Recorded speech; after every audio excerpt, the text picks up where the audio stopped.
Os segredos que vão mudar sua vida. Os segredos que vão mudar sua vida é um apanhado de 3 grandes livros que marcaram a primeira metade do século XX. Pense e Enriqueça, de Napoleon Hill, O Poder do Subconsciente, de Joseph Murphy, e Como Falar em Público e Influenciar Pessoas no Mundo dos Negócios, de Dale Carnegie. Todos abordam os caminhos do sucesso, enfatizando que você não precisa nascer bem encaminhado, com os contatos certos, para chegar onde quer chegar. Porém, não prometem nenhuma fórmula rápida, muito menos um segredo místico capaz de transformar sua condição de vida da noite para o dia. Pelo contrário, os segredos que dão nome à obra são avessos às superstições. Por isso, não se deixe enganar pelo poder da mente tão citado nesses livros. Mais do que comunicar um poder aparentemente mágico, os livros querem traduzi-lo para que você o enxergue sem a magia.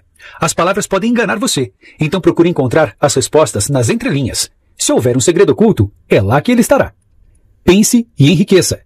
Ainda jovem, Napoleon Hill escutou do próprio Andrew Carnegie, um magnata do aço, o grande segredo da riqueza. Contudo, Carnegie deixou claro que a essência do grande segredo não estava nas palavras que acabara de proferir, pois ela não consegue ser expressa diretamente. Deve, ao invés disso, ser deduzida por cada um. Então incumbiu o jovem Napoleão com a seguinte tarefa: mudar a visão das pessoas de que os ricos só são ricos se tirarem proveito dos outros. Para isso, Napoleon Hill passou 25 anos pesquisando, entrando em contato com as grandes mentes de sua época, e entrevistando os detentores das grandes fortunas. Por fim, sintetizou seus aprendizados em um livro, Pense e Enriqueça. Pratique os 6 passos da riqueza. Todo o livro gira em torno de 6 passos, descritos objetivamente logo em seu início. Contudo, o grande segredo de Carnegie não está ali, pelo menos não de maneira explícita. Os passos apenas apontam uma direção, mas o verdadeiro significado está nas entrelinhas, difícil de ser colocado em palavras. Por esse motivo, o restante do livro destina-se a esmiuçar esses passos, teorizando a respeito da postura mental que deve ser adotada em sua interpretação. Mas antes de chegar lá, conheça-os. 1. Determine o valor exato que deseja ter. 2. Determine o que dar em troca do valor. Nada vem a troco de nada. 3. Estabeleça uma data para ter o dinheiro. 4. Crie um plano e comece a executá-lo, preparado ou não. 5. Faça uma declaração por escrito dos itens anteriores. 6. Leia sua declaração 2 vezes por dia, ao acordar e antes de dormir. Veja, sinta e acredite em si mesmo. Apesar desses passos traduzirem o poder da mente, não há nada de místico, nem em sua execução, nem em sua formulação. Executá-los com base em superstição é a primeira forma de não conseguir o que se quer. O poder da mente não está na crença desmedida em um rito simbólico, mas na fé em sua capacidade de executar muito além do que os passos descrevem. Adquira um desejo ardente. O ponto de partida é definir um propósito. O que você quer? E por que você quer isso? Pense bem, trabalhe no porquê com afinco. Querer dinheiro, todos querem. Só que querer não basta. É preciso um desejo ardente pelo dinheiro. Um desejo tão forte que servirá de combustível para fazê-lo seguir em frente, independente de qualquer adversidade. E esse combustível só se obtém quando o motivo de você estar fazendo o que está fazendo está completamente claro. O desejo não está relacionado apenas com o querer, mas também com o que você definiu para dar em troca. Você não age sobre o querer, você age na construção do que está oferecendo. Isso significa que a ardência não deve vir só do impulso pelo dinheiro, mas da execução em si. Você deve encontrar a sua vocação. O problema é que dificilmente seus planos vão dar certo de primeira. E sem a perseverança, fruto principal do desejo ardente, você desistirá logo que a adversidade se mostrar. Lembre-se que muitas vezes o sucesso está a um passo de uma derrota. Muitas vezes o ensinamento transmitido por ela é o necessário para que você chegue lá. Todo fracasso carrega consigo a semente de um sucesso equivalente.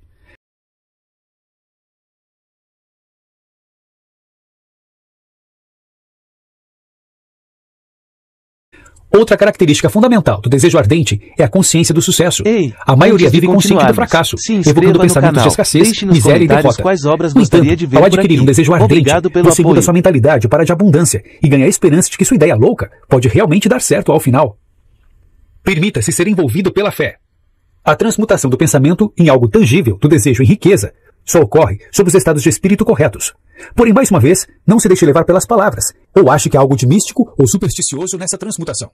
Nada ocorre sem uma ação clara. Portanto, ao partir do desejo, você precisa transformá-lo em um plano. O melhor dos planos pode demorar a lhe aparecer, mas isso não deve impedi-lo de começar.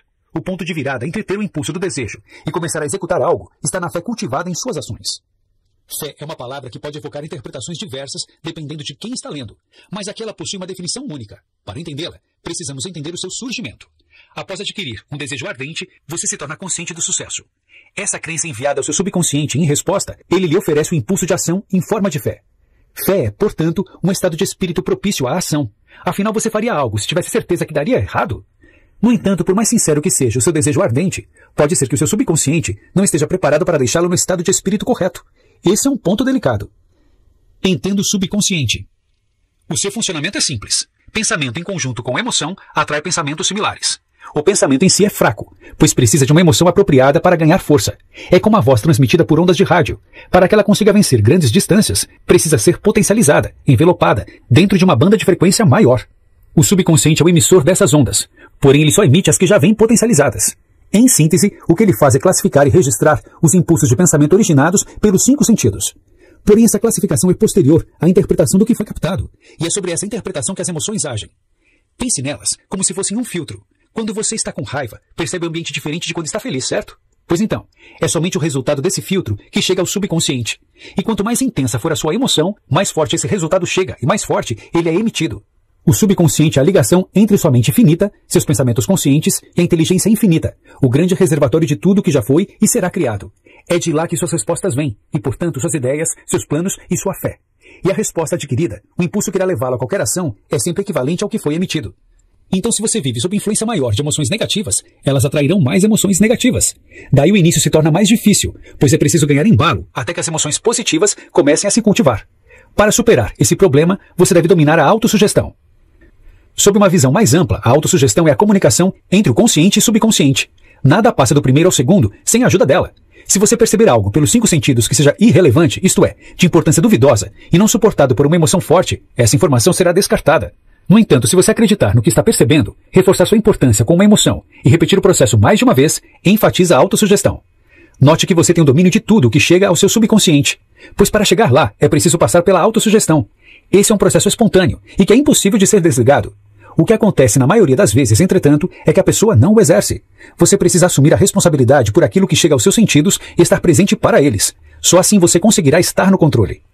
Se você quiser introduzir as emoções positivas ao seu pensamento, terá que estar presente para os estímulos externos que as causam e para aqueles que as perturbam. Uma maneira de começar a prestar atenção no processo de autossugestão é praticando a fórmula da autoconfiança. 1. Prometa executar uma ação. 2. Mentalize 30 minutos por dia a pessoa em que você quer se tornar. 3. Dedique 10 minutos por dia para exigir de si a autoconfiança. 4. Nunca pare de tentar alcançar seu principal objetivo. 5. Construa sua riqueza na verdade e na justiça, senão ela não durará.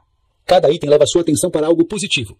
Enquanto estiver executando-os, esteja atento para seus sentimentos e o processo que ocorre em seu interior. No início pode ser que nenhuma emoção forte reforce esses passos, assim como não reforçam os 6 passos da riqueza descritos anteriormente. Mas repita o processo. A repetição é a chave para treinar a mente e tente perceber a autossugestão trabalhando. Todavia, isso pode parecer estranho. O primeiro passo da autoconfiança é executar uma ação, relacionada, é claro, ao seu objetivo principal. Só que você não deveria ter fé antes de executá-la?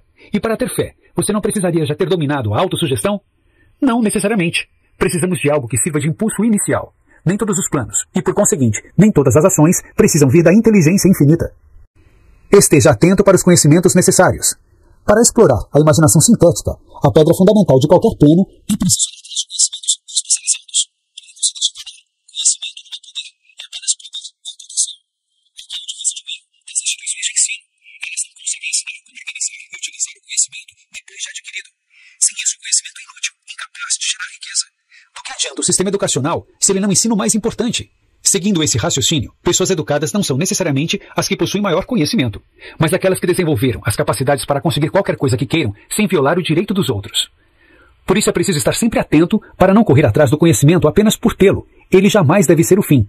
Na verdade, saber onde encontrá-lo é muito mais importante do que tê-lo. Só que antes de partir em sua busca, certifique-se de que o objetivo da aquisição está bem claro em sua mente. O que você fará quando possuir o conhecimento? Tendo isso definido, vá atrás de uma de suas fontes. São elas: a sua própria experiência e formação, a experiência e formação de terceiros, faculdades e universidades, cursos de qualificação especial, bibliotecas públicas e, é claro, a internet. Muitas vezes, no entanto, ir atrás de alguém que já saiba o que você precisa e que possa fazê-lo por você é mais interessante, pois poupa tempo. Da mesma forma, você possui conhecimentos que outras pessoas não têm e pode ajudá-las a fazer o que precisam. Assim, unir-se com pessoas de aptidões distintas em busca de um mesmo propósito torna-se poderoso. Faça parte de um grupo de mente mestra. Poder pode ser definido como um conhecimento organizado e direcionado de forma inteligente. Ou seja, não basta ter o conhecimento, é necessário aplicá-lo. Seguindo o raciocínio, poder também poderia ser definido como um esforço concentrado para transformar desejo em riqueza. A capacidade de criar algo físico partindo apenas de uma ideia. Só que é bem provável que para essa transformação ocorrer, você precise de vários tipos de conhecimento e manejá-lo sozinho pode ser um trabalho árduo demais. Daí a importância de fazer parte de um grupo de mente mestra. Mente mestra é a coordenação harmoniosa do poder entre 2 ou mais pessoas. O grupo então trabalha em prol de uma mesma transformação. Quando unidos, suas mentes criam uma energia potencial comparável a uma mente adicional. E esse excesso é, então, distribuído a todos igualmente. Todos ganham com a cooperação. A primeira decisão a ser feita, quando se está à procura de um grupo, é se você será o líder ou um seguidor. Escolha o papel que mais encaixe com sua personalidade e assuma-o. Se você for um seguidor, procure por um grupo já existente. Ao entrar, seja esperto e aprenda com o líder. Cresça com ele, coopere e promova a harmonia. Para fazer parte de um grupo, siga esses passos. 1. Decida exatamente o tipo de emprego que deseja. 2. Escolha a empresa ou indivíduo para quem vai trabalhar. 3. Estude o empregador, política, relações e chance de ascensão.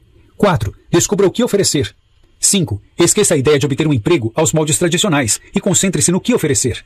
6. Peça a um profissional que ajude você a colocar o plano pensado no papel. 7. Apresente o plano para a pessoa com a autoridade apropriada. Por outro lado, se você está pensando em liderar, assuma a responsabilidade. A liderança exige amadurecimento, autocontrole, firmeza, empatia e fazer mais do que espera que os outros façam por você. Para ser um líder, siga essas etapas. 1. Alice a um grupo de pessoas para criar e realizar o plano. 2. Decida os benefícios que cada integrante terá em troca de sua cooperação. 3. Marque reuniões pelo menos 2 vezes por semana, até que o plano esteja bem lapidado. Aprenda outras técnicas de autossugestão. Nada chega ao subconsciente sem autorização do consciente, lembra? Só que para essa frase fazer sentido, você precisa sentir o processo de sugestão. Quando alguém lhe diz algo, você forma uma imagem mental do que foi dito e essa imagem é confrontada com suas crenças, valores e opiniões. Desse confronto nasce uma interpretação e então uma resposta. Imagine que uma aeromoça diz para um passageiro que ele pode ficar enjoado durante o voo. Caso o passageiro se considere uma pessoa que não fica enjoada com facilidade, ele apenas descartará o aviso. No entanto, se ele já ficou enjoado antes, poderá carregar o aviso na cabeça e pensar no enjoo com frequência durante o voo. Em um caso, a sugestão não entrou no subconsciente. No outro, entrou. Esteja aberto e atento para o que você aceita como verdadeiro. Ademais, você pode trabalhar com técnicas de autossugestão para treinar o seu consciente, ensinando o que aceitar como verdadeiro. Técnica da visualização. Qualquer que seja seu objetivo, imagine uma situação em que ele seja atendido. Veja, sinta e transpire o resultado desejado. Murphy, por exemplo, usava esta técnica antes de subir nos palcos. Pensava em cada detalhe da apresentação. Técnica do sono. O maior inimigo da autossugestão são as crenças contrárias que temos. Você quer falar em público, mas todas as suas experiências dizem que você não é bom nisso. Em casos assim, relaxe o corpo e entre em um estado sonolento. Quanto mais sonolento você estiver, menos o seu consciente estará agindo, e portanto menos barreiras estarão levantadas contra a autossugestão. Então repita de 5 a 10 minutos o que você quer. Técnica do obrigado. Agradeça o seu progresso todos os dias, e principalmente, agradeça de forma sincera, como se você já tivesse conseguido o que quer. Isso força você a imaginar a sua vida depois de ter o seu objetivo alcançado, e renova os seus votos para chegar lá. Mantenha o desejo e a imaginação sempre congruentes. Querer é fácil, imaginar o que se quer também. Porém, esteja atento para não restringir esses pensamentos de criação a alguns minutos por dia, como se fosse um exercício físico que você deve praticar. Não adianta imaginar uma situação ideal, se logo em seguida você começará a enumerar todas as causas que o levaram a fracassar. Manter a congruência entre aquilo que você quer e aquilo que você pensa constantemente é um dos maiores problemas.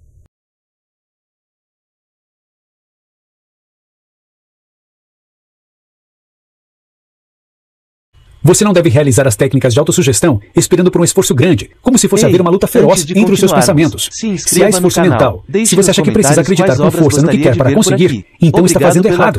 Força mental pressupõe a existência de uma oposição a ela, e a oposição só pode vir de suas crenças, já consolidadas no subconsciente. Talvez você esteja querendo dar um passo grande demais se comparado às barreiras mentais que você passou anos erguendo.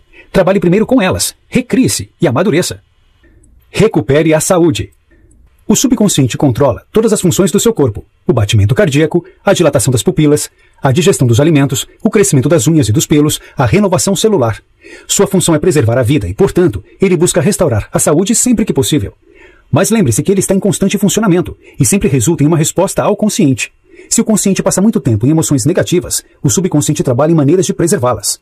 O consciente ocupa-o com algo, ao invés de deixá-lo restaurar o corpo. Além disso, seja qual for a emoção negativa, é provável que uma queda de saúde a intensifique. É um ciclo que se alimenta. Por outro lado, se você vive com mais emoções positivas, você pede por mais emoções positivas. E o subconsciente sabe que precisa fazer um bom trabalho com sua saúde para que elas sejam suportadas. Quando não há forças negativas, tudo tende ao equilíbrio. E o equilíbrio é a harmonia, a paz, a saúde e a abundância. É sob esses aspectos que a cura chega. Porém, não se preocupe com isso. Seu foco deve estar no consciente. Ocupe-se com a expectativa do melhor e viva na certeza de trabalhar por coisas agradáveis, verdadeiras e justas. Receba a orientação do subconsciente. Durante o sono, o corpo e o subconsciente não descansam. É apenas o consciente que perde força e fica inativo. Isso permite que o subconsciente trabalhe sem interrupção na regeneração do corpo e na busca por respostas. Por isso dormir é tão importante e dormir com qualidade. Todas as pessoas precisam de pelo menos 6 horas de sono por dia. Menos do que isso, e você está se enganando. Mas para que o sono atinja seu propósito, é preciso dormir em paz. Não deixe que seus últimos pensamentos evoquem emoções negativas, senão é nelas que o subconsciente focará, e pouco ele poderá fazer em suas horas de liberdade. Antes de dormir, acalme o corpo e relaxe. Se quiser uma resposta específica, pense na pergunta quando sentir os primeiros sinais de sonolência. Deixe que o seu subconsciente trabalhe nela, e pode ser que a resposta lhe surja pela manhã. No entanto, ao acordar, não puxe nenhum pensamento negativo. Acorde com a mesma paz com que se deitou. Permita-se deixar os pensamentos livres, sem preocupações. Só assim você perceberá a resposta, caso ela surja. Encontre relacionamentos gratificantes. Preste atenção nos pensamentos que você nutre sobre as pessoas com quem convive. Eles estão relacionados à inveja, ciúme, raiva e ódio, ou à harmonia, paz e amor. Não guarde rancor, não pense mal de ninguém, não sustente um relacionamento pernicioso, não discuta. Aquilo que você alimenta é aquilo que você obtém. No mais, alguns conselhos interessantes de se manter em mente. Pense nos outros da mesma forma que gostaria que pensassem em você. Sinta pelos outros o mesmo que gostaria que sentissem por você. Não julgue e não serás julgado. A maneira como você avalia as ações de alguém representa a mesma maneira como você avalia as próprias ações. Ou seja, quanto maior o julgamento que você faz dos outros, maior o julgamento que faz sobre si. Esteja atento para a maneira como você reage às notícias e aos outros. Se você ficar com raiva de uma notícia, poderá incutir raiva em quem estiver ao seu redor, e isso é o que receberá de volta. O que uma pessoa diz não pode perturbar a outra, a não ser que a segunda o permita. A sugestão precisa passar pelo crivo do consciente do receptor. Portanto, torne-se emocionalmente maduro e deixe de ser afetado. Perdoe os imaturos. Da mesma forma que você não culpa um cego por ser cego, não culpe um imaturo por ser emocionalmente doente. Porém, isso não significa ceder à vontade deles. Permaneça com sua decisão e a comunique gentilmente. Perdoe a si mesmo. É preciso perdoar suas falhas para alcançar o amadurecimento, a paz e a harmonia. Se você queimar um dedo, a natureza o perdoa e regenera o tecido. Da mesma forma, perdoe-se e regenere-se emocionalmente. Desenvolva hábitos positivos. Para adquirir um novo hábito, use as técnicas de autossugestão. Além delas, você também pode tentar o seguinte. 1. Acalme e relaxe o corpo. 2. Crie uma frase relacionada ao hábito e repita. Se você quiser começar a correr, a frase pode ser tão simples como estou correndo, estou correndo. 3. Imagine antes de dormir um amigo lhe dando os parabéns por ter conseguido adquirir o hábito. Um bom hábito para se adquirir é o de colocar a si mesmo em um estado genuíno de felicidade. Abra mão da ideia de que você só será feliz quando tiver alguma coisa. A felicidade nunca está no fim de um caminho. Se você não a encontrar no percurso, jamais a terá. O feliz é aquele que produz e pratica o que há de melhor dentro de si, o resultado de uma mente tranquila. O comprometimento com a felicidade precisa começar ao acordar. Respire fundo, perdoe, sinta a paz e a harmonia e visualize a felicidade em todas as ações que planeja executar naquele dia. Não se trata de criar um sentimento falso. Não espere que a felicidade estará abraçando-o todos os segundos do dia e nem finja que ela está lá quando não estiver. Mas ao acordar, imagine o seu dia como se ela fosse permanente. Os passos acima e as técnicas de autossugestão podem ser usados igualmente para perder um mau hábito. Seja parar de fumar ou comer doces em excesso. Nesse caso, imagine seu amigo dando os parabéns por você finalmente ter parado de fazer o que fazia. Como falar em público e influenciar pessoas. Dificilmente você conseguirá alcançar seus objetivos sozinho. Relacionar-se com outras pessoas é uma parte fundamental do caminho e, portanto, é importante saber como tirar o máximo proveito dessas relações, nutrindo-as de modo que haja uma cooperação mútua. O segredo para influenciar os outros é exatamente este: desenvolver amizades recíprocas. Veja as regras de ouro de Carnegie. 1. Não critique, não condene, não se queixe. 2. Mostre apreço de modo honesto e sincero. 3. Desperte forte desejo nos demais. 4. Torne-se verdadeiramente interessado na outra pessoa. 5. Sorria. 6. Lembre-se que o nome de uma pessoa é o som mais doce em qualquer idioma. 7. Seja um bom ouvinte. Incentive os outros a falarem sobre si mesmos. 8. Fale de coisas que interessam a outra pessoa. 9. Faça a outra pessoa sentir-se importante e faça-o com sinceridade. Conquiste as pessoas com sua maneira de pensar. 1. A única maneira de vencer uma discussão é evitá-la. 2. Respeite a opinião dos outros. Nunca diga a uma pessoa que ela está errada. 3. Se você estiver errado, reconheça o próprio erro rápida e energicamente. 4. Comece de maneira amigável. 5. Leve a outra pessoa a dizer sim imediatamente. 6. Deixe a outra pessoa falar a maior parte da conversa. 7. Deixe que a outra pessoa sinta que a ideia é dela. 8. Procure honestamente ver as questões do ponto de vista da outra pessoa. 9. Seja receptivo às ideias e aos anseios da outra pessoa. 10. Apele para os motivos mais nobres. 11. Dramatize suas ideias. 12. Lance um desafio. Chegue sempre à frente. Para estar à frente, você não pode se limitar à educação tradicional. Se quiser alcançar o emprego dos sonhos ou empreender, você precisa se destacar. E só conseguirá fazer isso se for atrás do que poucos estão indo. A melhor maneira de complementar a educação é convivendo com outras pessoas, interagindo e prestando atenção nelas, estudando-as, procurando entendê-las genuinamente. E já que você não está preparado logo que termina a faculdade, não deve se frustrar com os seus erros. Há muito a aprender ainda. Na verdade, considere um erro apenas quando cometê-lo uma segunda vez. Então aprenda com eles, aprenda com tudo, esteja sempre aprendendo. Entretanto, o conhecimento não é tudo. Uma pesquisa feita pela instituição de Carnegie revelou que apenas 15% do sucesso de alguém é determinado pelo conhecimento. Os outros 85% dependem da personalidade. Entenda a personalidade como nível de seus atos que interessam e sirvam às outras pessoas. Ou seja, ter uma boa personalidade significa gerar valor aos outros. Desenvolva uma boa personalidade. Assim como qualquer outra habilidade, isso pode e deve ser adquirido. Para desenvolvê-la, considere: 1. Praticar um esporte físico e um jogo de inteligência, como xadrez ou videogame, uma vez por semana. Eles desenvolvem o espírito esportivo e o altruísmo. 2. Faça algo por outras pessoas. Participe de um projeto voluntário, dê aula de graça aos domingos ou faça uma campanha para arrecadar agasalhos. Doar-se é gerar valor aos outros e, portanto, é desenvolver uma boa personalidade. 3. Tenha interesse pelo próprio trabalho. Aprender a fazê-lo de forma excepcional é fazê-lo com entusiasmo. Isso influencia sua personalidade. Ademais, entregar-se ao trabalho impede você de fechar-se em seus próprios problemas. Pense no resultado e em como outras pessoas irão se beneficiar dele. Desenvolva coragem e autoconfiança pela oratória. 1. Comece com um desejo ardente. Saber a razão por trás de sua oratória e em como ela se encaixa em seu grande objetivo é o que lhe oferece motivação para seguir em frente e superar medos e anseios, inclusive o de falar em público. 2. Conheça profundamente o assunto sobre o que vai falar. E não fale apenas por falar. Fale quando realmente tiver algo a dizer e saber exatamente do que se trata. 3. Haja com confiança. Antes da apresentação, respire fundo por 30 segundos. Fique ereto, cabeça erguida e olhe nos olhos de sua plateia. Imagine que eles lhe devam dinheiro e estão ali para lhe implorar por uma extensão de prazo. 4. Pratique, o mais importante dos passos, pois não importa quão bem você domine os outros, é somente falando que você aprende a falar. Prepare a palestra. Durante a preparação, considere os seguintes conselhos. Não cubra muita coisa em pouco tempo. Escolha 1 ou 2 tópicos em um discurso breve. Determine o assunto com pelo menos uma semana de antecedência. Então durma com ele. Puxe-o nas conversas com os amigos. Faça-se todas as perguntas possíveis. Não transforme seu discurso em uma pregação arbitrária. Coloque ilustrações e exemplos. Coloque-se no lugar do seu público e fale o que seja interessante para ele e não para você. Reúna uma centena de pensamentos sobre o tema e descarte 90. Preze a diversidade enquanto estiver preparando o discurso. Pesquise a fundo e não queira reinventar a roda. Depois fique com o mais importante. Faça as anotações para a preparação e o treinamento. Porém, guarde-as no bolso na apresentação. Use-a somente em caso de emergência, só para prevenir uma aniquilação total. Não decore discurso literal, palavra por palavra. Isso só fará você soar pouco natural. Fale com entusiasmo, com o mesmo entusiasmo com o qual você deve ter feito a preparação. Evite palavras evasivas como "me parece que" ou "na minha opinião". Isso enfraquece o discurso. Não seja positivo demais, nem use muitas exclamações. Quanto mais inteligente for sua plateia, menos suscetível ela será a frases enérgicas. Realize a palestra.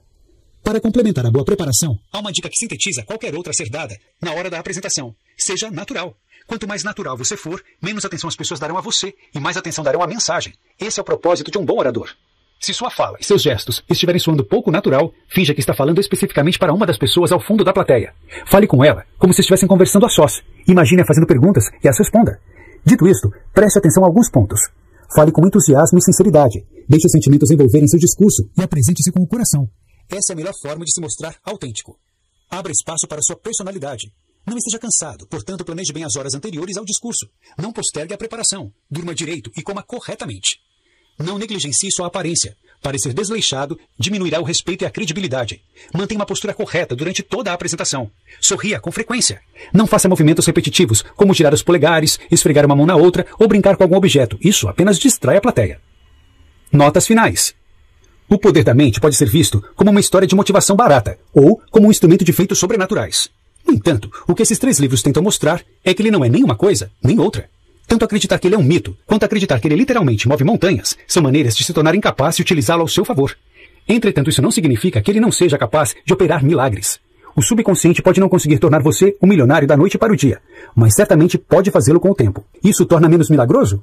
Einstein já dizia que só há 2 maneiras de viver a vida. A primeira é vivê-la como se os milagres não existissem, e a segunda é vivê-la como se tudo fosse milagre.